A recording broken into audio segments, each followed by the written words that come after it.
The first time my doorbell rang at 3:07 in the morning, I thought it was a mistake. A drunk teenager, a delivery driver at the wrong house, maybe some neighborhood prank. But by the fourth night, when that same clean, sharp chime echoed through my empty hallway, I was already standing at the top of the stairs with my heart beating so hard I could hear it in my ears. And by the sixth night, I finally checked the security footage. That was when I saw my son standing on my porch in the rain, not knocking, not calling my name, just standing there with latex gloves on, staring directly into the camera like he knew I would eventually watch. And behind him, half hidden in the dark reflection of my front window, was my daughter-in-law holding a folder with my name on it. That was the moment I understood something terrible. The person ringing my doorbell wasn't trying to get inside. They were trying to wake me up before my own family buried me alive. My name is Harold Whitaker. I'm 73 years old. For 36 years, I worked as an insurance fraud investigator. I spent half my life walking through burned kitchens, staged burglaries, fake slip-and-fall claims, suspicious deaths, and family businesses that mysteriously caught fire 2 weeks after a bank loan was denied. I learned something in that job most people never learn. Liars rarely look nervous. Good liars look hurt. They make you feel guilty for doubting them. They don't hide in shadows. They sit at your kitchen table, drink your coffee, touch your shoulder, and say, "We're just worried about you." That was exactly what my son Daniel said to me 3 weeks before the doorbell started ringing. "Dad," he said, sitting across from me in the breakfast nook my wife Martha had painted yellow back in 1989. "We're just worried about you." His wife Melissa sat beside him with her hands folded neatly over a leather folder. Melissa always looked prepared. That was one thing I never liked about her. She never entered a room empty-handed. She always had a folder, a purse, a pill organizer, a printed article, a phone recording, a doctor's card, or some little object that made her seem official. Daniel looked tired that day, not sad, tired. There is a difference. A sad man looks inward. A tired man looks like he is carrying a plan he wishes were already finished. He glanced toward the hallway, then back at me. "You left the stove on again," he said. I blinked. "No, I didn't."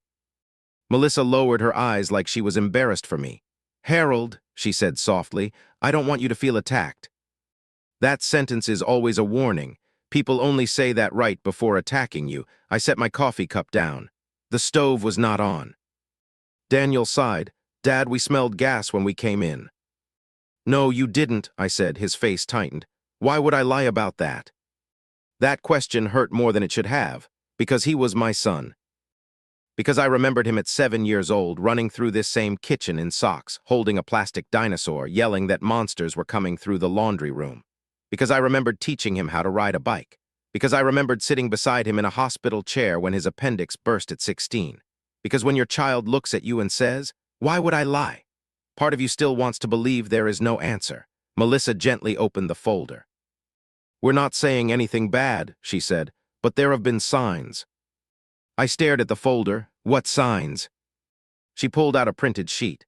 Missed appointments, medication mix-ups, forgetting conversations, the stove, the door being left unlocked, the mail piling up. "My mail doesn't pile up," I said.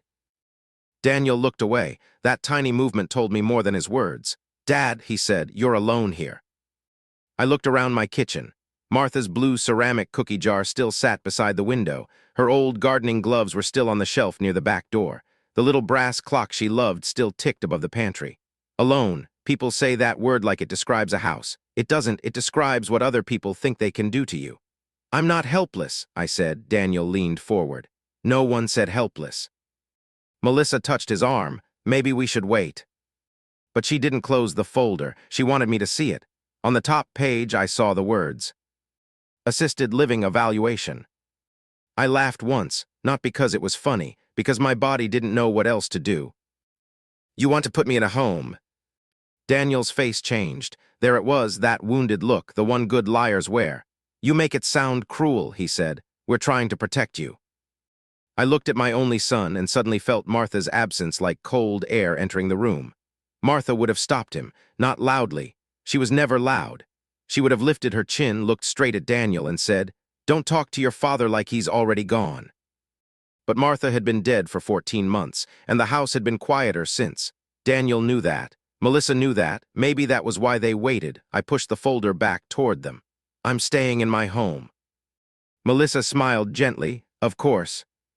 Daniel nodded too quickly. Of course, Dad. What? Then he reached across the table and squeezed my hand. His palm was cold. That was the first thing I noticed. The second thing I noticed was that he wasn't wearing his wedding ring. I didn't ask why.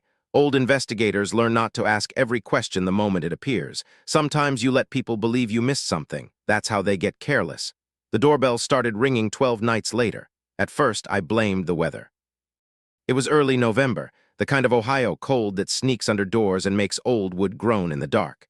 The house sat at the end of Briar Lane, just past the curve where the streetlights thinned out and the maple trees grew too close to the road. Martha and I bought it in 1978. Back then, it was the smallest house on the block. 2 bedrooms. 1 bathroom, a cracked driveway, a backyard full of weeds. But Martha walked through the empty living room, touched the window frame, and said, "This one has good bones." So we stayed. We added the sunroom, then the workshop, then the upstairs bedroom when Daniel was born, then the big front porch because Martha said every old couple deserved a place to sit during rain. After she died, I still sat there sometimes, not because I enjoyed it, because grief has habits. You keep doing things for the person who is no longer there. You make 2 cups of coffee. You turn toward their chair when something funny happens. You save the last peach. You keep the porch light on. That first night, the doorbell rang at 3:07, one clean chime. I opened my eyes immediately. I had not slept deeply since Martha passed. The bedroom was dark except for the thin blue glow of the digital clock. 3:07 a.m. I stayed still. Old houses speak at night, pipes, branches, furnace clicks, but this was not the house. This was the doorbell. I sat up slowly. My knees complained when I stood, but I grabbed the wooden cane beside the bed. I didn't really need it inside the house, but Martha had bought it for me after my hip surgery, and after she passed, I kept it close. Not for walking, for memory. The hallway outside my bedroom was long and dark. Downstairs, the foyer light was off. I moved quietly. At the bottom of the stairs, I looked through the narrow side window beside the front door. The porch was empty. The street was empty. The maple branches swayed in the wind. Nothing else moved. I didn't open the door. I went to the kitchen, picked up my phone, and opened the security app. Daniel had installed the doorbell camera for me 2 years earlier. Just in case, he had said. Back then, I thought it was thoughtful. The app loaded slowly. Then it showed the front porch live, empty. I checked event history. No motion detected. No ring detected. That bothered me. The doorbell had rung. I heard it. I knew I heard it. But the app had nothing. I stood in my kitchen for a full minute staring at the screen. Then I told myself what any reasonable man tells himself at 3 a.m. Glitch, wind, bad wiring, old ears. I went back upstairs, but I did not sleep again. The next morning, Daniel called before breakfast. That was unusual. Daniel rarely called before 10 unless he wanted something. "Morning, Dad," he said brightly. "How'd you sleep?" I stared out the kitchen window at the frost on the grass. "Fine." "Good, no weird dreams or anything." My hand tightened around the coffee mug. "Why would you ask that?" He laughed lightly. "No reason. Melissa said some of her patients have trouble sleeping this time of year. Seasonal stuff." Melissa worked part-time at a private elder care clinic. Not as a doctor, not as a nurse practitioner. She was an intake coordinator, but she wore scrubs, used medical language, and somehow made every family dinner feel like a consultation. "I slept fine," I said again. Daniel paused. "You sure?" There it was, that soft pressure, the kind that makes you question your own answer. "I'm sure." "Okay," he said. "Love you, Dad." "Love you too." After I hung up, I stood there a long time. The timing bothered me. Maybe it was nothing. Most things are nothing. But my old work had taught me that fraud begins in the small things people want you to dismiss. A missing receipt, a changed lock, a strange phone call, a son asking how you slept the morning after your doorbell rang at 3:07 a.m. The second ring came 2 nights later, 3:11 a.m. This time I was awake before it happened. I don't know how to explain that unless you've lived alone after loss. Sometimes your body hears silence change before your ears hear sound. I was lying in bed, staring at the ceiling, when every hair on my arms lifted. Then the chime rang. Once, clean, deliberate, I sat up. The bedroom seemed colder than before. I reached for my phone and opened the app immediately. No motion, no ring, live feed empty. I zoomed in on the porch. The rocking chair moved slightly in the wind. The welcome mat was dark with rain, nothing else. I called out, "Who's there?" My voice sounded foolish in the empty house. No answer. I walked downstairs again. This time I turned on the foyer light. The porch was still empty. But when I looked down, I saw something that had not been there earlier. A wet footprint, not on the porch. Inside, just beyond the front door, a partial print on the hardwood, heel and half a sole, pointing toward the staircase. I did not move for several seconds, then I slowly looked up the stairs, dark, still, silent. My mouth went dry. I checked the deadbolt. Locked. I checked the chain, still latched. Then I checked the side door in the kitchen, locked, the back door locked, basement locked, every window locked. I returned to the foyer and stared at the footprint. The shape was small, not a large man's boot. Maybe a woman's shoe, maybe a teenager's. The water was already fading into the wood grain. I took a picture with my phone. Then I did something I had not done in years. I opened the hall closet and took out my old service revolver. I hadn't carried it since retirement. I kept it unloaded, locked in a case, mostly because Martha hated the thing. I loaded it that night with hands steadier than I expected. Then I sat in my living room until sunrise, watching the front door. At 8:22 a.m., Melissa texted me. "Good morning, Harold. Did you take your blood pressure pill?" I looked at the message. Then I looked toward the little blue pill organizer she had brought me the week before. 7 compartments, morning and night, clear labels in her neat handwriting. She had insisted it would make things easier. I had let her fill it because arguing seemed unnecessary. That morning I opened Monday's compartment and studied the pill. Small, white, round. I took blood pressure medication every morning, but my pill was usually pale yellow. This one was white. I picked it up and held it near the window, no marking I recognized. That was the moment my stomach tightened. I didn't take it. I put it in an empty envelope and wrote the date. Then I texted Melissa back. Yes. A lie, a small one. But sometimes survival begins with a small lie. The third ring came the following night. 3:07 a.m. again. This time there were 2 chimes, one, then a pause, then another. I was downstairs before the second finished echoing. The revolver was in my right hand, the cane in my left. I looked through the side window, empty porch. But across the street under the maple tree, I saw the faint red glow of taillights. A vehicle parked with lights off, engine running. The moment I leaned closer to the window, the red glow vanished.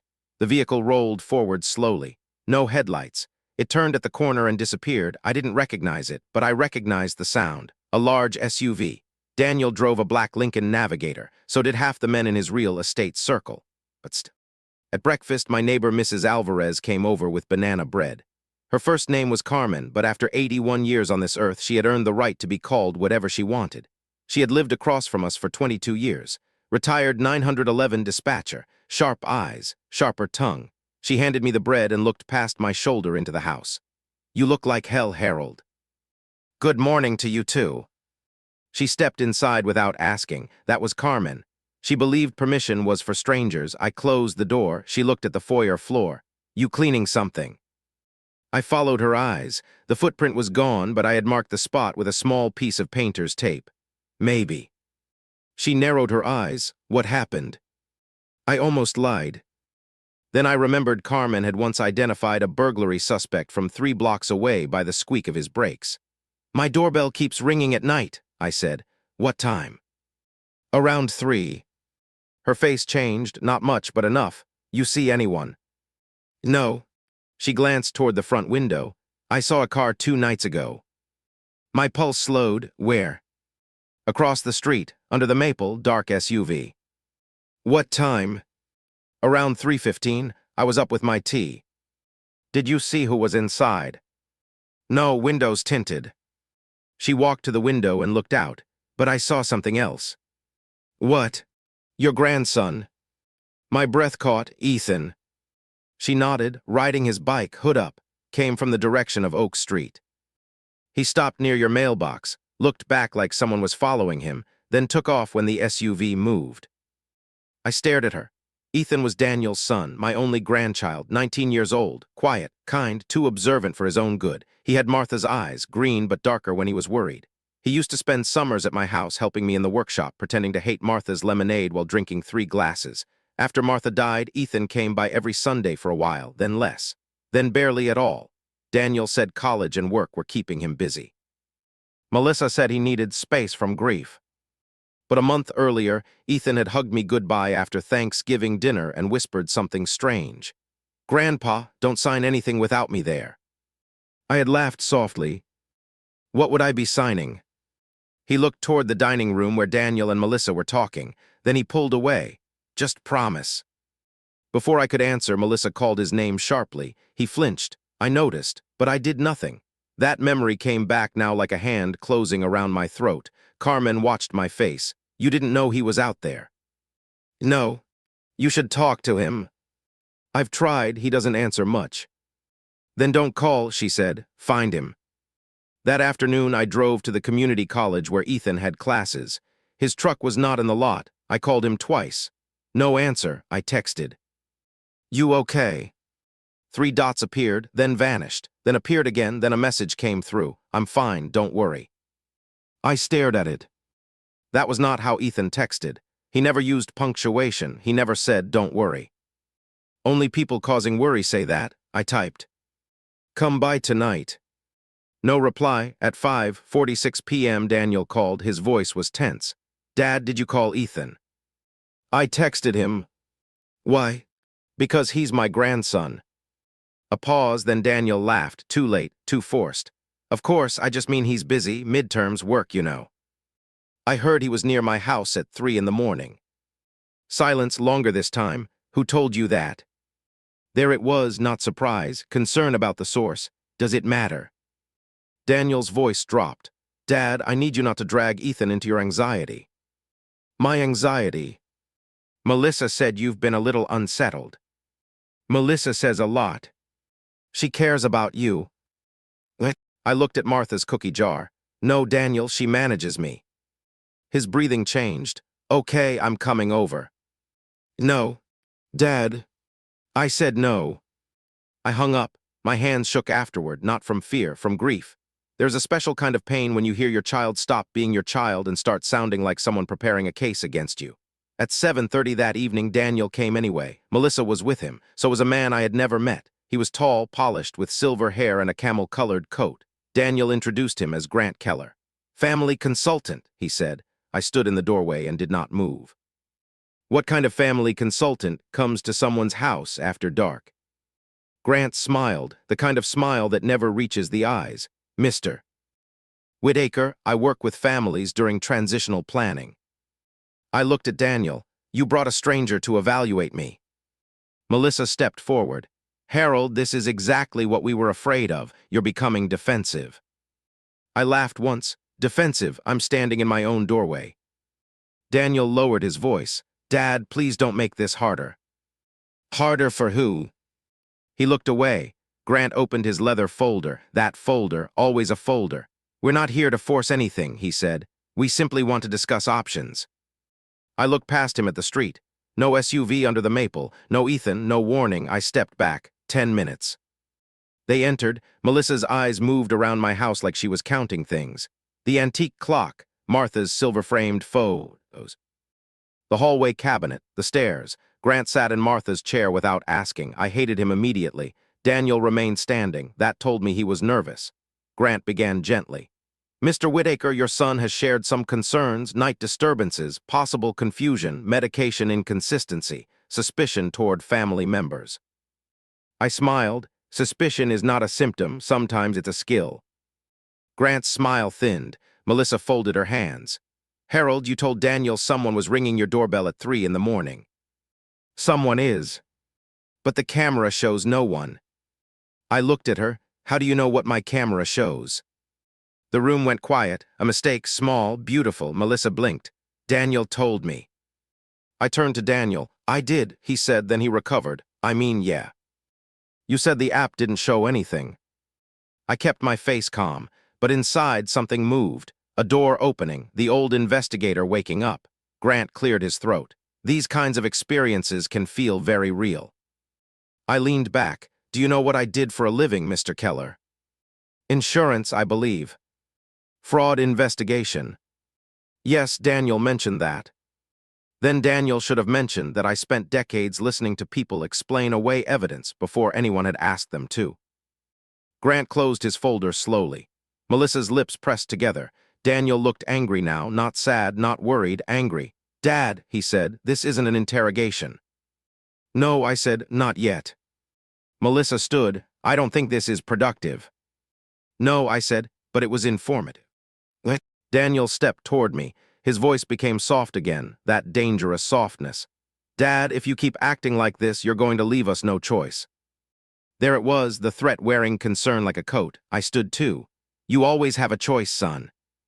His eyes flicked toward the hallway, just for half a second, toward the old walnut cabinet where I kept my documents, the house deed, Martha's death certificate, my insurance policies, the original trust papers. I saw it, and I knew. They were not worried about my mind. They were worried about my signature. After they left, I locked the door and went straight to the walnut cabinet. The top drawer was closed, but not all the way. I knew because Martha had a habit of pushing it in with her hip until it clicked. After she died, I still pushed it the same way. The drawer should have been flush. It was. Inside, the folders looked normal at first. But paper has memory. When you handle documents for decades, you know when they have been disturbed. The deed folder was slightly rotated. The trust envelope had been opened. The old paperclip on Martha's insurance file was bent in a new place. I removed every document and checked them. Nothing obvious missing. Then I saw it. A photocopy line. The original deed had a faint crease across the bottom left corner. This one did not. My deed had been replaced with a good copy, but not good enough. I sat down on the floor beside the cabinet. For a moment, I could not breathe, not because of the paper, because of what it meant. Someone had entered my house. Someone had opened my private cabinet. Someone had taken the original deed to the home Martha, and I built our life inside. And that someone had either been my son, or someone my son allowed through my door.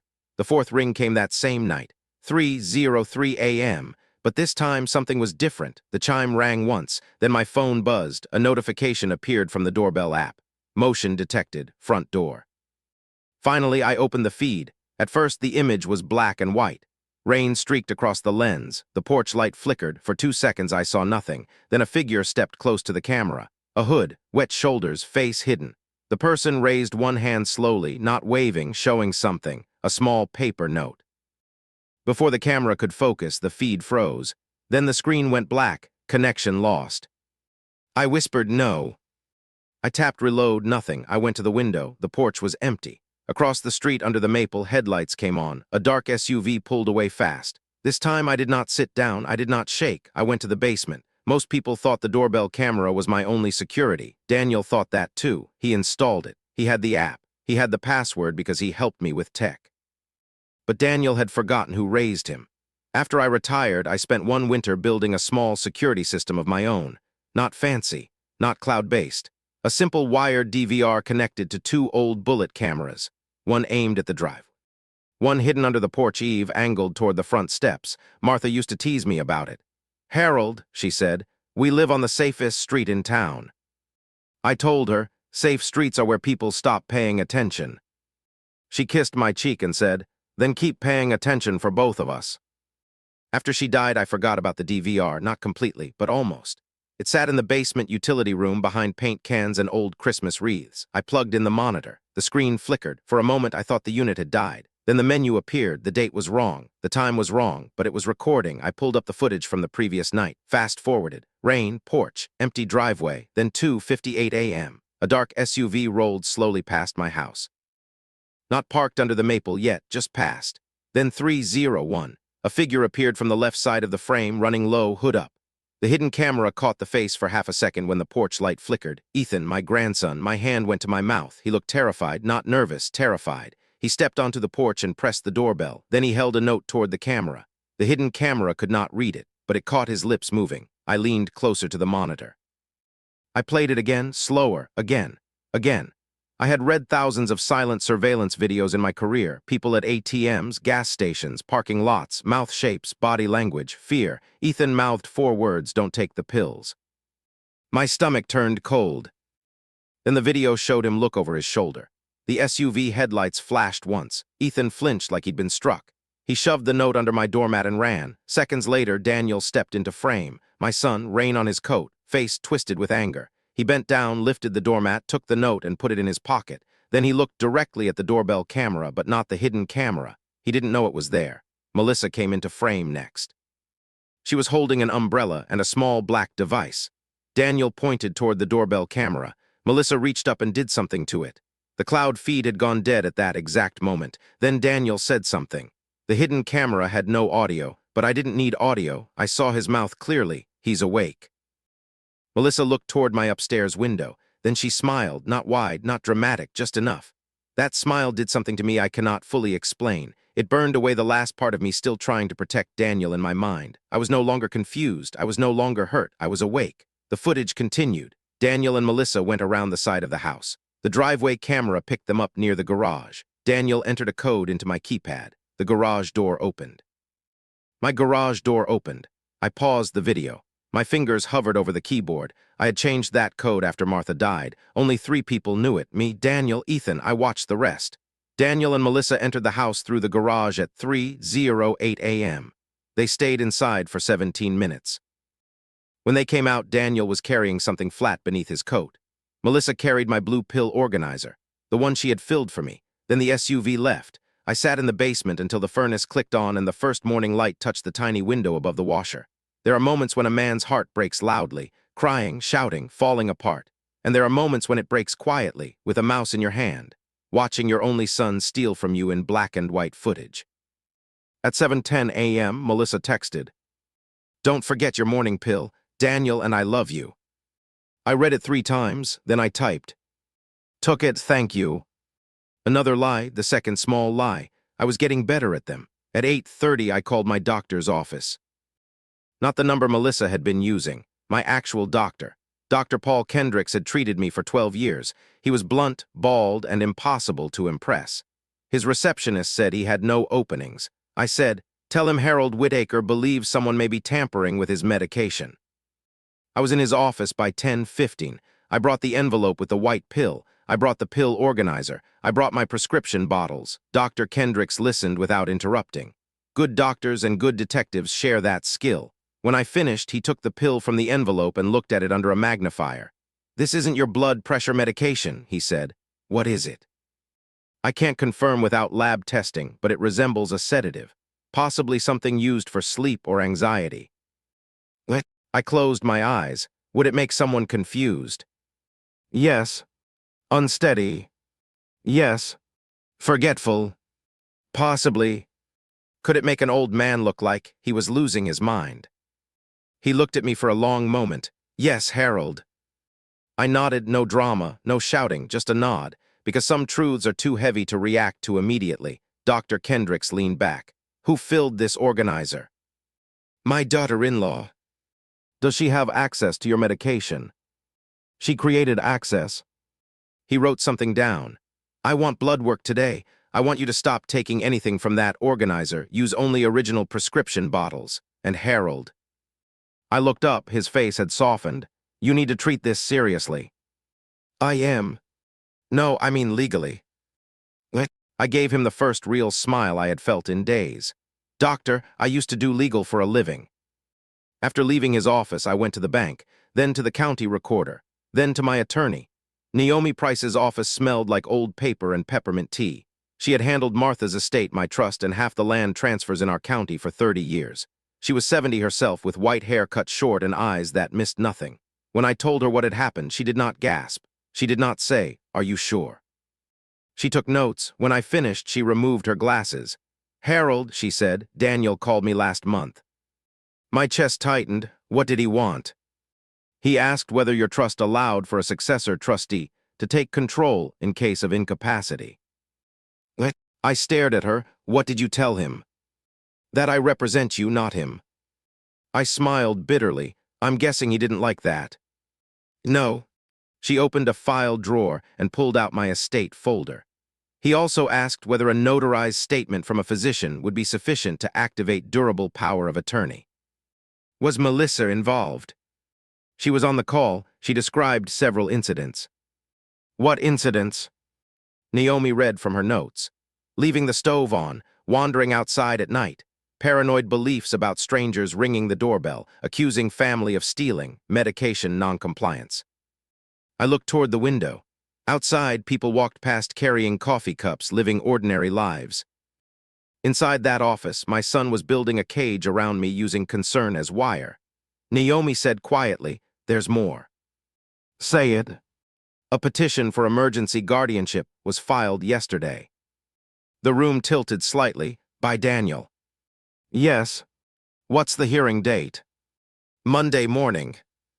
It was Thursday. I had 4 days. Naomi slid a copy across the desk. At the top was my name.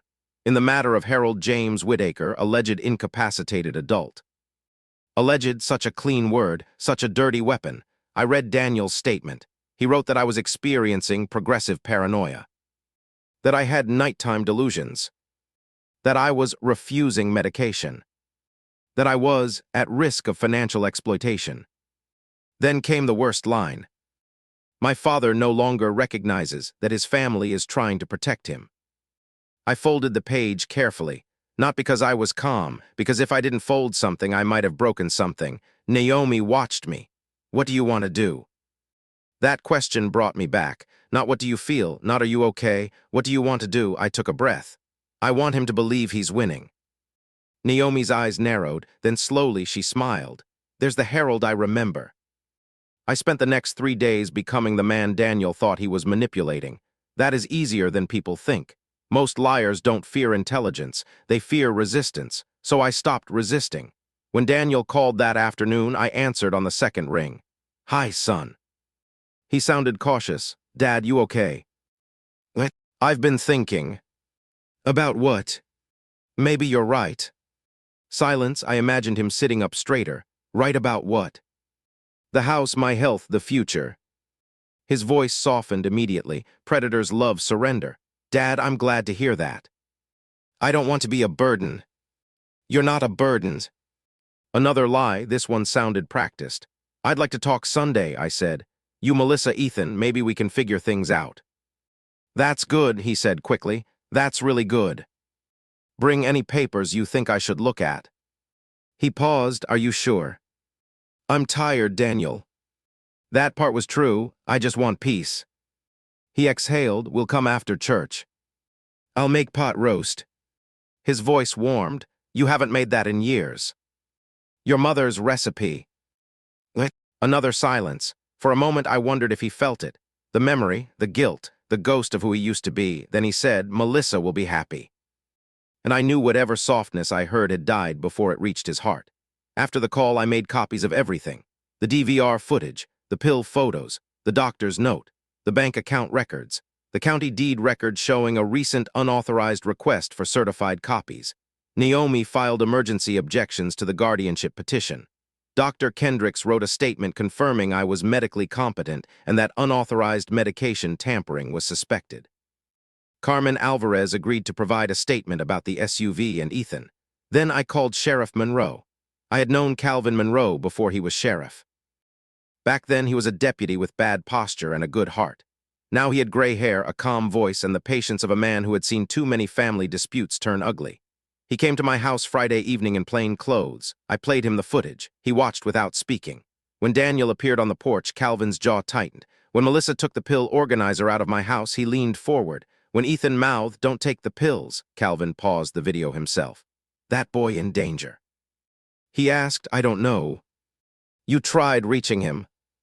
Yes, I don't think his replies are his.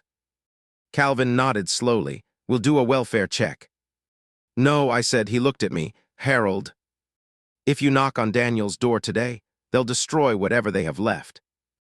Ethan may deny everything if they're standing over him. Calvin studied me. You got a plan? Yes. He sighed. I was afraid you'd say that. On Saturday morning, I received a letter, no return address. It was tucked behind the loose brick near my porch steps, the same loose brick Ethan used as a child to hide treasure maps for Martha. My hands trembled when I pulled it free. Inside was a single sheet of notebook paper. The handwriting was rushed, uneven, but I knew it. Grandpa, I'm sorry. They took my phone. Dad checks my messages. Melissa changed your pills. They have papers saying you're confused. They want the house before the county development deal becomes public. Don't trust Grant. He isn't a consultant. He works for Melissa's brother. They have Mom's old notary stamp. They practiced your signature.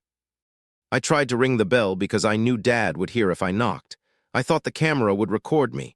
I didn't know he had access. Please don't open the door at night. Please don't sign anything. I'm scared. Ethan. I sat on the porch step with that letter in my hands until the cold went through my coat. I had expected greed. I had expected manipulation. But I had not expected fear in my grandson's handwriting. That changed something. Before that letter, I wanted justice. After that letter, I wanted war, quiet war, legal war. The kind old men are good at, because young people think danger is loud. They think power slams doors, raises voices, makes threats. But real power sits patiently, documents everything, lets the guilty speak, then closes the trap. Sunday came gray and cold. I woke before dawn and made Martha's pot roast. The house filled with onion, thyme, browned beef, and memory. For a while I almost forgot. That is the cruelty of familiar smells. They carry you back to a time before betrayal had names. I set the dining table for 4, Martha's blue plates, the good silver, cloth napkins. Daniel used to complain those napkins were too fancy for pot roast. Martha always said, family should get the best, not strangers. I paused with one napkin in my hand and felt my eyes burn. If you can see this, I whispered, forgive me for what I'm about to do to our boy. The doorbell rang at 12:18 p.m. Not 3 a.m., not hidden, not mysterious. Just a normal Sunday ring, but my body reacted anyway. Some sounds become scars. Daniel stood on the porch in a navy coat, Melissa beside him in cream wool, Ethan behind them. My grandson looked thinner. His left cheek had a faint yellow bruise poorly hidden under the shadow of his hood. Daniel smiled. Hey, Dad. I looked at Ethan. He did not meet my eyes. Come in, I said. Melissa hugged me. Her perfume filled my nose, lavender and something metallic. Harold, she said warmly, you look so much better. Better because I was pretending, because I was useful again. Daniel carried a leather briefcase. Grant Keller arrived 10 minutes later. I had not invited him. Daniel acted surprised, poorly. Grant was nearby, he said. I thought it might help to have him mediate. I smiled. Of course. Grant shook my hand. His palm was dry. His eyes moved immediately to the cabinet. Good, let them feel close. Let them see the door of the trap and mistake it for an invitation. We ate first. That was important. People reveal themselves when they think a difficult conversation has softened. Daniel talked about the real estate market. Melissa talked about wellness transitions. Grant talked about families needing courage. Ethan said nothing. He barely ate. Under the table, I saw his right leg bouncing. At one point, Melissa placed her hand on his knee. It stopped instantly. That told me everything. After lunch, we moved to the living room. Daniel opened the briefcase. Dad, he said gently, we want to make this easy. I know. Melissa smiled. We found a wonderful residence. Not a nursing home, more like a community. Grant leaned forward. Independent living with support. I nodded slowly. And the house. Daniel took out papers. We'd place it under temporary management, just until things stabilize. Management by who? He hesitated. Me. I looked down at the paper he slid across the coffee table. Durable power of attorney, medical authorization, trustee transition agreement, property management consent. A neat little death without a funeral. I picked up the pen. Daniel's eyes flickered. Melissa sat very still. Grant watched my hand. Ethan suddenly whispered, Grandpa. Melissa turned sharply, Ethan. Her voice was quiet, but the threat inside it was not. I looked at my grandson. His eyes were wet. Daniel said, Son, not now. I placed the pen down. Before I sign, I said, I want to ask one question. Daniel relaxed slightly. Anything. I looked at Melissa. What was in the pill organizer? Her face did not change. That impressed me. What do you mean? The white pills. She blinked once. Your blood pressure medication. No. Daniel sighed. Dad. I lifted one finger. Not loud, not angry, just one finger. He stopped. Melissa said, Harold, this is exactly the kind of confusion we're concerned about. Dr. Kendricks tested it. That hit her just behind the eyes, a tiny fracture. Daniel looked at her. You said. She cut him off. Harold must have mixed something up. I nodded, maybe. Then I looked at Grant. Are you a family consultant? He smiled. I explained my role. That wasn't my question. His jaw tightened. Daniel stood. Dad, this is going sideways. No, I said. For the first time in weeks, it's going straight. I picked up the remote and turned on the television. The screen lit up. Paused footage, my front porch. Rain, 3:01 a.m. Ethan made a small sound. Daniel went pale. Melissa's hand tightened around her purse. Grant looked toward the door. I pressed play. No one spoke. We watched Ethan run onto my porch, press the doorbell, and hold up the note. We watched him mouth. Don't take the pills. We watched Daniel step into frame and remove the note from under my mat. We watched Melissa disable the camera. We watched them enter through my garage.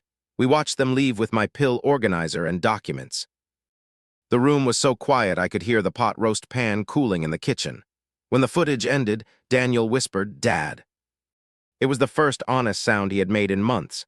Not because he was sorry, because he was caught. Melissa stood. "This is illegal." I almost laughed. "Which part?" "You recorded us without consent." I looked at her. "In my own house, on my own porch, while you were entering without permission." Grant stood too. "I think we should pause this conversation." "Sit down, Mr. Keller." He looked toward the hallway. That was when Sheriff Monroe stepped out of the kitchen. Carmen Alvarez stepped out behind him, holding a cup of coffee like she had been waiting for this moment her entire life. Daniel stared. "Sheriff." Calvin nodded. "Daniel." Melissa backed toward the door. Calvin said, "Don't." She stopped. Grant lifted his hands. "I'm not involved in any criminal matter." Naomi Price entered from the sunroom. "I would strongly recommend you stop speaking." Daniel looked at me as if I had become a stranger. Maybe I had. Maybe the father he knew was the one who forgave too quickly. The man sitting there now had learned the cost of forgiveness without truth. "Dad," he said, "please." That word nearly broke me. Please. The same word he used as a boy when he wanted 5 more minutes before bed. The same word he used when he crashed Martha's car at 17. The same word he used when he asked me for money after his first business failed. Please. I wanted to see my child. But all I could see was my grandson's handwriting. I'm scared. So I said nothing. Naomi placed documents on the table. "Emergency objection has been filed. Dr. Kendricks has certified Harold's competence. The court has been notified of suspected elder abuse, medication tampering, attempted fraud, unlawful entry, and coercion." Melissa snapped, "This is ridiculous." Carmen took one sip of coffee. "Honey, I dispatched 911 calls for 30 years. Ridiculous is what guilty people say when they run out of better words." Ethan gave a short, broken laugh. Then he started crying, not loudly, just silent tears down his face. That was when Daniel finally turned toward him. "What did you do?" Daniel hissed. Calvin stepped forward. "Careful." Daniel looked like a man whose mask had been ripped off before he was ready. His face changed completely. The soft son vanished. The worried father vanished. What remained was panic and rage. "You don't understand," he said. "I was trying to fix things." "I spoke then, by drugging me." He flinched. "I didn't know about that." Melissa turned toward him. "Daniel." He looked at her, and there it was, the crack between conspirators. I had seen it many times. People can share greed. They rarely share blame. Daniel pointed at her. She handled the medication. Melissa's mouth opened. Grant said, "I'm leaving." Calvin moved between him and the door. "No, you're not." Grant's face hardened. "You can't detain me." Calvin smiled without warmth. "Try me." Naomi opened another folder. "Mr. Keller, or should I say Mr. Grant Keller Ashford, brother of Melissa Ashford Whitaker, listed as managing partner of Ashford Transitional Properties, LLC. Daniel closed his eyes. Melissa whispered, "Shut up." Naomi continued. Ashford Transitional Properties submitted a preliminary offer to purchase this property for $340,000 under an anticipated guardianship sale. I stared at Daniel. My house was worth nearly $900,000 on the open market. But that was not even the real number. Naomi looked at me. "The county development records became public Friday morning. Your back acreage is part of the proposed access route for the new medical complex. Estimated acquisition value could exceed $2 million. The room blurred slightly. Martha's house, our garden, the porch she loved, they weren't just trying to take it, they were trying to steal it before I knew what it was worth. Daniel's voice cracked. I had debts. No one moved. He looked at me with desperate eyes. "I was drowning, Dad. You don't know what it's like." I stared at him. That sentence did something strange to me. It emptied me because I did know. I knew exactly what drowning felt like. I drowned in medical bills after Martha's cancer. I drowned in grief when she died in the bedroom upstairs. I drowned every morning I woke up and reached for someone who was no longer there. But I had never held my son's head under water to save myself. "You should have asked me for help," I said. His face twisted. "You always made help feel like a lesson." That landed because part of it was true. Maybe I had been hard. Maybe I had believed struggle built character because struggle built mine. Maybe Daniel had carried resentments I never understood, but resentment is not permission. Pain is not permission. Debt is not permission. I leaned forward. You tried to have me declared incompetent. He said nothing. You let your son risk his safety to warn me. Nothing. You came into my house at night and stole from me. His eyes filled. I panicked. I nodded. No, Daniel, you planned. That was the difference. A panicked man makes one bad choice. Daniel had made appointments, filed petitions, copied documents, practiced signatures, recruited Grant, let Melissa change my pills, threatened Ethan. Rang my doorbell at 3 a.m. until I looked unstable enough to be believed. That was not panic. That was architecture. Calvin asked Ethan if he wanted to speak. Ethan wiped his face. He looked younger than 19. I heard them talking after Thanksgiving, he said. Dad said if Grandpa fought it, they needed incidents. Melissa said old people are easy because nobody believes them once you use the right words. Melissa's face went white. Ethan continued, voice shaking. They started ringing the bell from the app at first. Then Dad said it wasn't enough. He wanted Grandpa to call the police or act scared on camera. Melissa said the pills would help. Daniel whispered, Ethan, stop. But Ethan did not stop, not this time. They took my phone when I said I'd. Dad said Grandpa would lose everything faster if I made drama. I tried to come here, but he followed me. I rang the bell because I thought Grandpa would check the camera later. He looked at me then. I'm sorry I didn't knock. I stood, my knees hurt, my chest hurt, everything hurt. But I crossed the room and pulled my grandson into my arms. He shook like a child. I held him the way I held Daniel once, and that was the tragedy of it, one generation in my arms, the other standing across the room watching what he had destroyed. Calvin arrested Grant first, then Melissa. She said nothing as he read her rights, no tears, no apology, just cold calculation.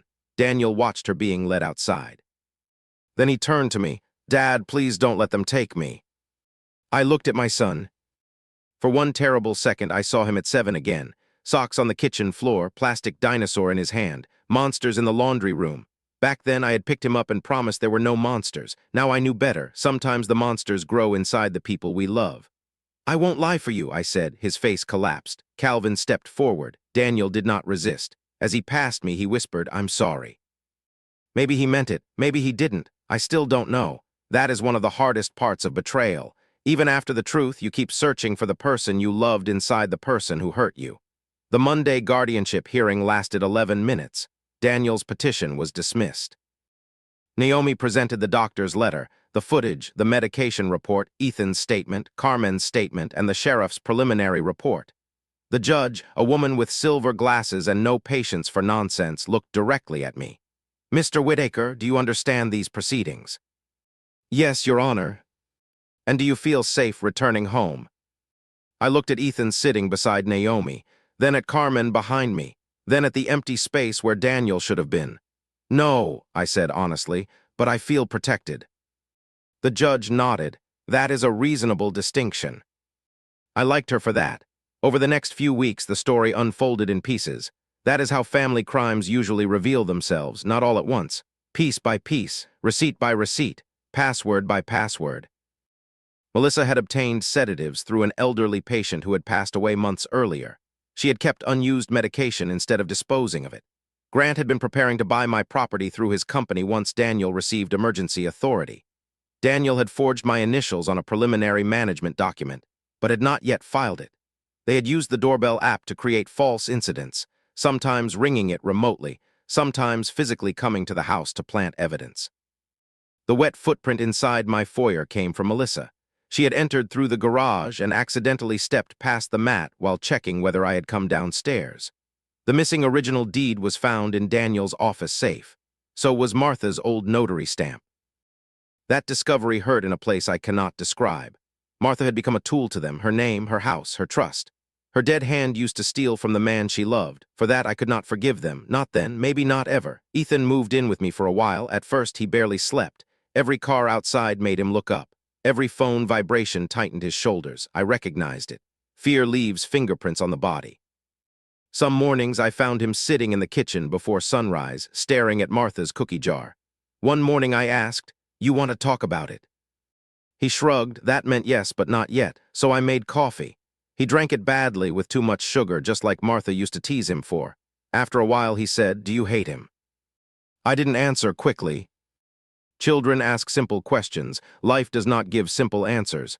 I hate what he did, I said. That's not what I asked.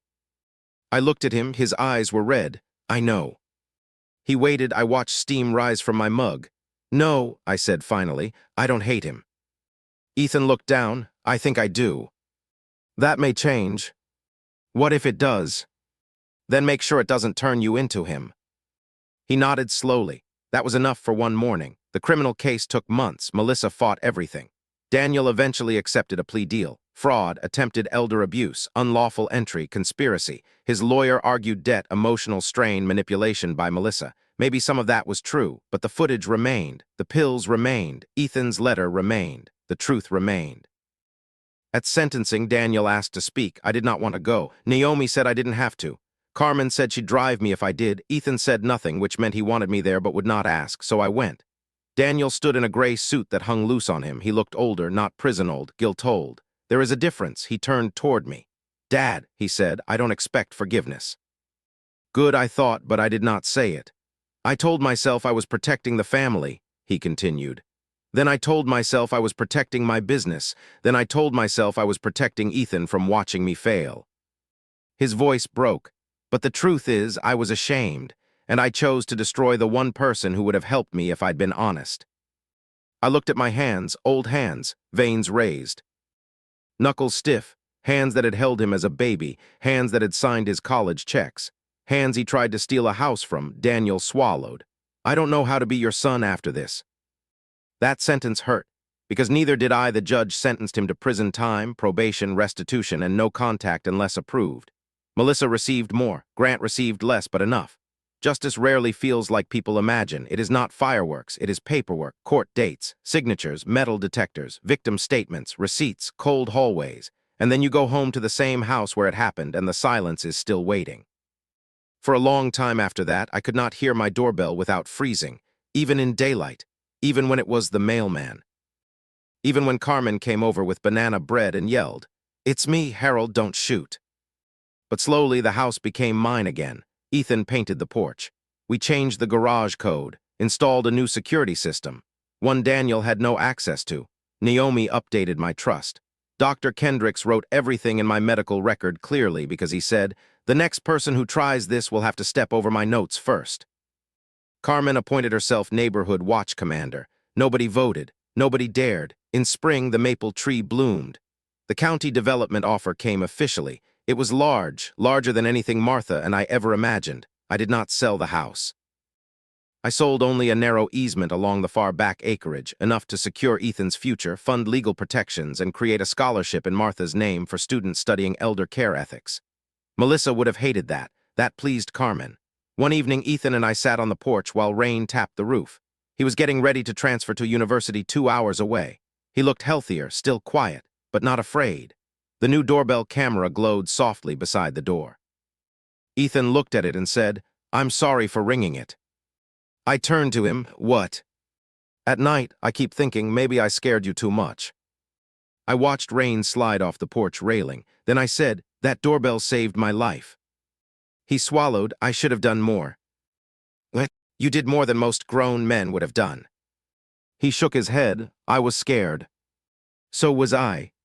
He looked surprised. I smiled faintly. "Courage isn't the absence of fear, Ethan. It's fear doing the right thing before it runs away." He sat with that for a while. Then he said, "Grandma would have known what to do." I looked at Martha's empty rocking chair. "Yes," I said, "and she would have made us both eat before doing it." He laughed. For the first time in months, it sounded real. That night after Ethan went to bed, I stayed on the porch alone. The street was quiet. No dark SUV, no hidden figure, no red taillights under the maple, just rain, wind, the soft hum of an old house still standing. I thought about Daniel. I thought about him as a boy, as a man. As a stranger on my porch in the rain. People ask me sometimes whether I saw signs before everything happened. The truth is yes, but signs are not always loud. Sometimes a sign is your son asking how you slept after something he caused. Sometimes it is a daughter-in-law knowing what your camera did not show. Sometimes it is a folder placed on a kitchen table. A pill that changed color, a drawer not pushed all the way in, a grandson who hugs you too tightly and whispers, "Don't sign anything." We tell ourselves not to be suspicious because suspicion feels ugly.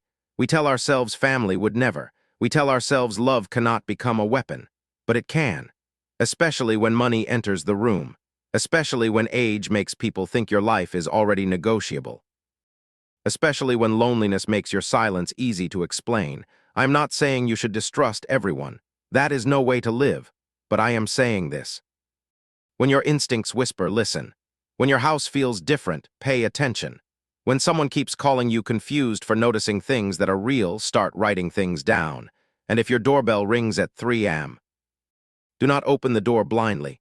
Check the footage. Check who has the password. Check who benefits if everyone thinks you're losing your mind. Because sometimes the danger is not outside in the dark. Sometimes the danger has a key. Sometimes it knows your birthday. Sometimes it calls you dad.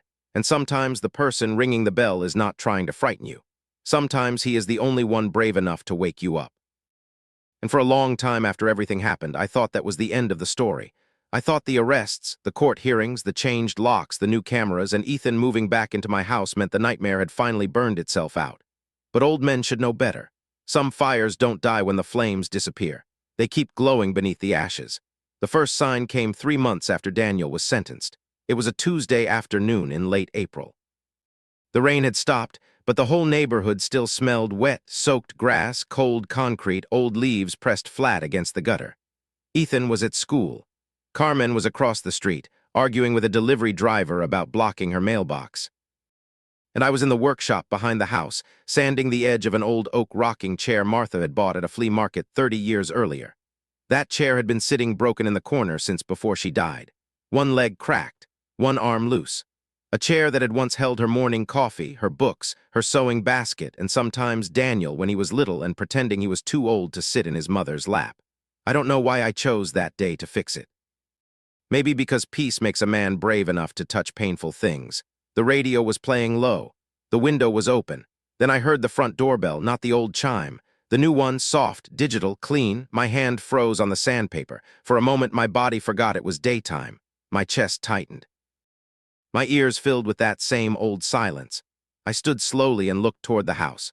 Through the workshop window, I could see the side of the porch. No SUV, no strange car, no movement. Then my phone buzzed. Front door, person detected. I opened the app. A woman stood on my porch. She was maybe mid-40s, wearing a dark green coat and holding a cardboard box against her chest. Her hair was tied back. Her face looked tired, not dangerous. But tired people can still carry dangerous news. I pressed the speaker button. Can I help you?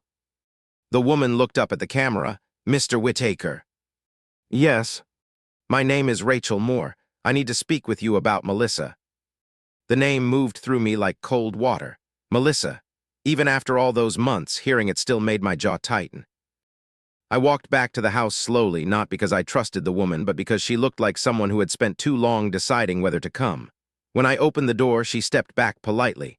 Good sign. People who mean harm often step forward too quickly. Mr. Whittaker, she said, I'm sorry to show up like this. What do you want?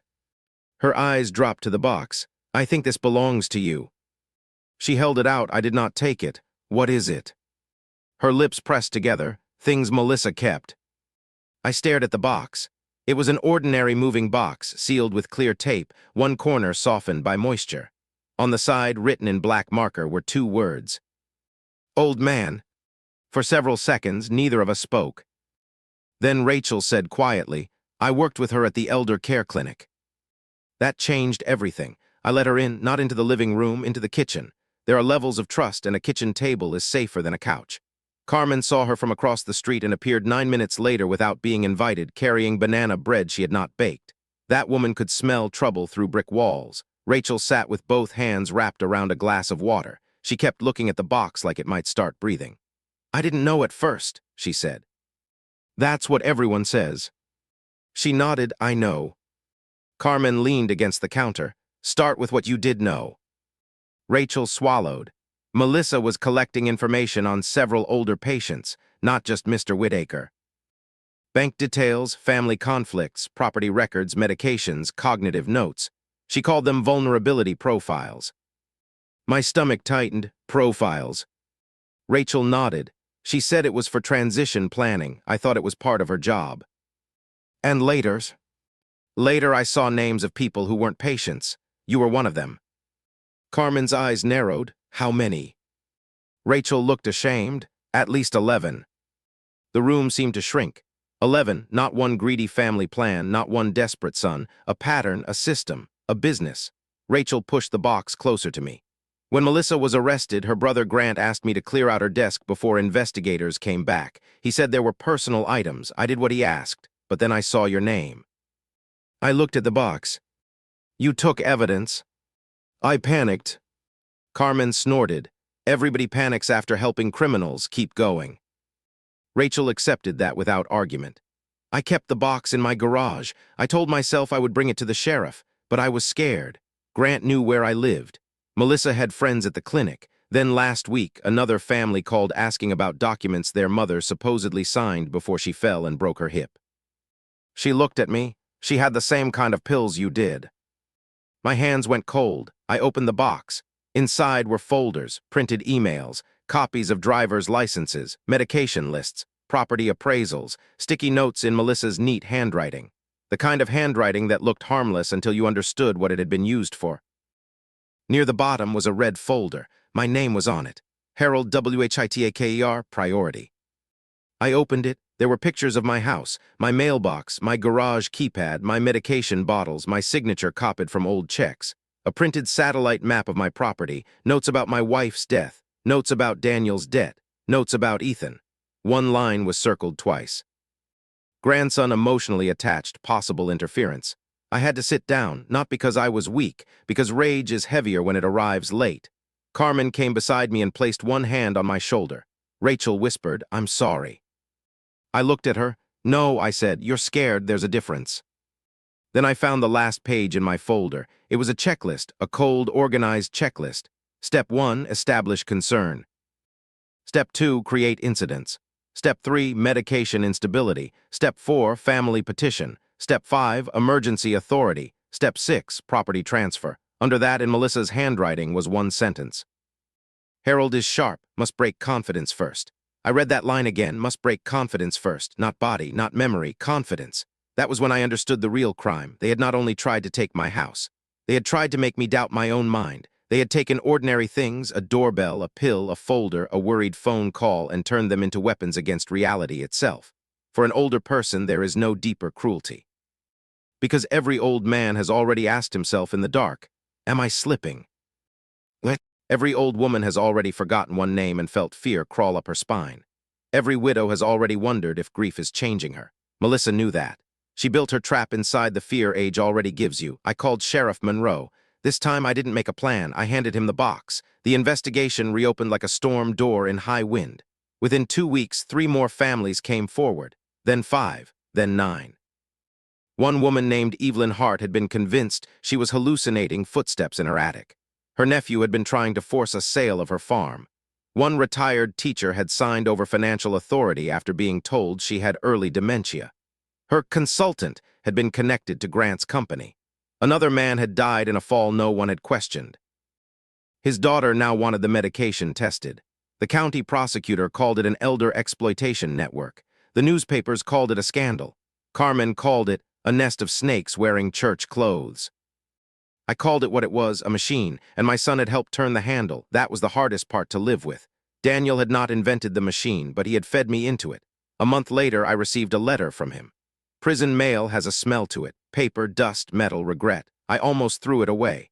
Ethan saw it on the table and said, "You don't have to read it." I know. But I did. Daniel's handwriting looked smaller than I remembered. He wrote that Melissa had approached him after learning about his debts. She told him she helped families transition assets safely. She made it sound legal, then necessary, then urgent. He wrote that the first time she suggested medication, he refused. The second time, he stayed quiet. The third time, he told himself I probably needed help anyway. That sentence stayed with me, because that is how good people become part of evil. Not always with one giant decision. Sometimes with silence, sometimes with exhaustion, sometimes with the sentence. Maybe it's not that bad. At the end of the letter, Daniel wrote, "I don't know if I deserve to be your son anymore, but I am beginning to understand that being your son was never something I earned. It was something you gave me, and I threw it away." I folded the letter and placed it in Martha's cookie jar.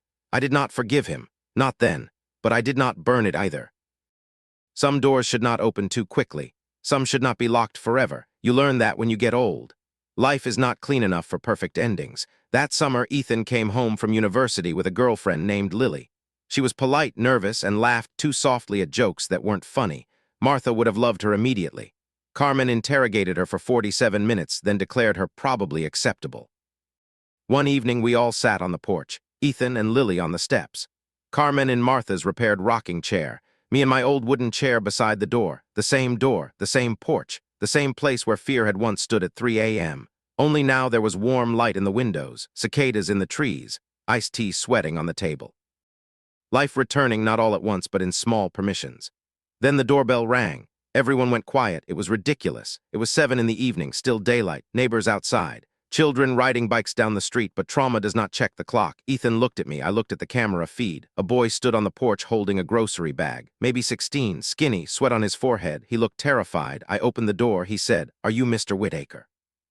"Yes." He held out the bag. "My grandma said to give you this." Inside was a folded quilt. Old, handmade, blue and white. Pinned to it was a note, "Mr. Whitaker, you don't know me. My name is Evelyn Hart. Because you checked your footage, my family checked mine. Because you spoke, I was believed. Please accept this." It kept me warm when I was afraid. Maybe it can do the same for someone else. I read the note twice. Then a third time, my eyes blurred before I could stop them. Carmen pretended not to notice. Ethan didn't. He stood and put his arm around me. That was the moment I finally felt it. Not victory, not revenge. Something quieter, meaning. The pain had not disappeared. Daniel was still in prison. Melissa was still awaiting more charges. Martha was still gone. The house still had shadows. But somewhere beyond my porch, another old woman had been believed. Another family had looked twice. Another doorbell had become a warning instead of a weapon. And maybe that was enough. That night, after everyone left, I spread Evelyn's quilt over Martha's rocking chair. The repaired wood creaked softly under its weight. I stood there for a long time. Then I looked at the new doorbell camera glowing beside the door.